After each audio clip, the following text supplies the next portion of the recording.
Hello, it's Tina Heath, psychologist and hypnotherapist from Healthcare for Your Mind, sharing with you some more from The Science of Being Well by Wallace D. Wattles.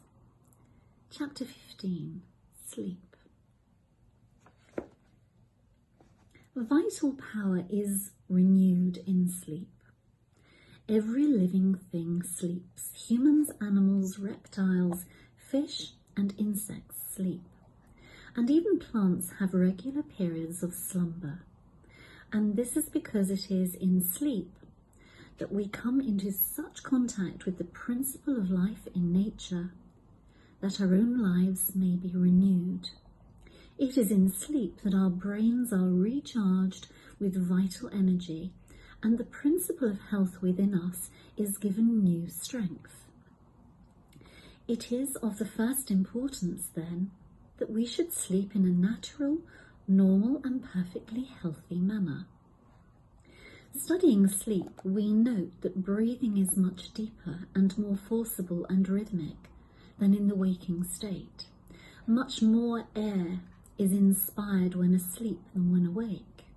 And this tells us that the principle of health requires large quantities of some element in the atmosphere for the process of renewal. If you would surround sleep with natural conditions, then, the first step is to see that you have an unlimited supply of fresh and pure air to breathe. Physicians have found that sleeping in the pure air of out of doors is very effective in the treatment of pulmonary troubles, and taken in connection with the way of living and thinking prescribed in this book, you will find that it is just as effective in curing every other sort of trouble. Do not take any halfway measures in this matter of securing pure air while you sleep. Ventilate your bedroom thoroughly, so thoroughly that it will be practically the same as sleeping out of doors. Have a door or window open wide. Have one open on each side of the room, if possible. If you cannot have a good draught of air across the room, pull the head of your bed close to the open window so that the air from without may come fully into your face. No matter how cold or unpleasant the weather, have an open window and open wide and try to get a circulation of pure air through the room.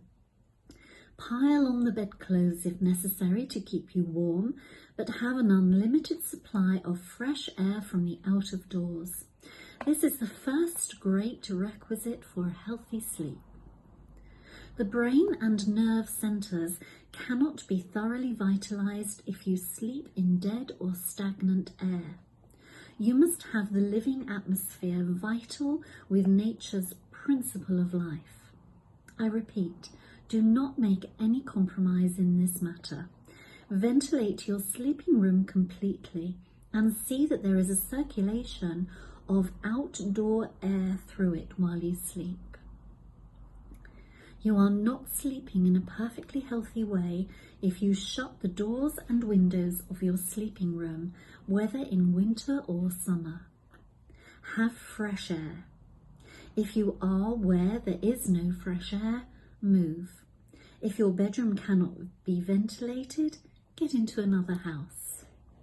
Next in importance is the mental attitude in which you go to sleep. It is well to sleep intelligently, purposefully, knowing what you do it for.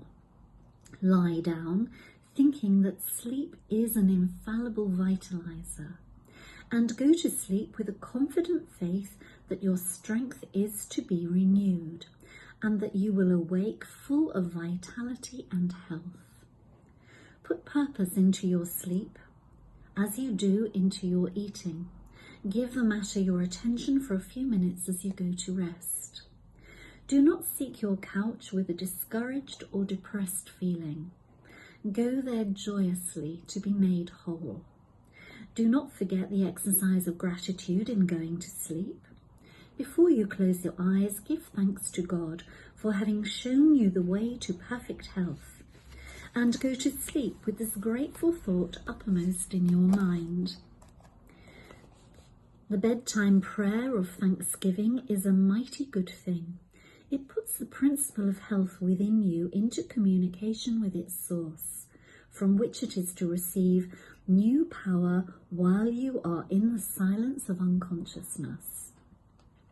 You may see that the requirements for perfectly healthy sleep are not difficult. First, to see that you breathe pure air from out of doors while you sleep, and second, to put the within in touch with the living substance for a few minutes of grateful meditation as you go to bed. Observe these requirements. Go to sleep in a thankful and confident frame of mind, and all will be well.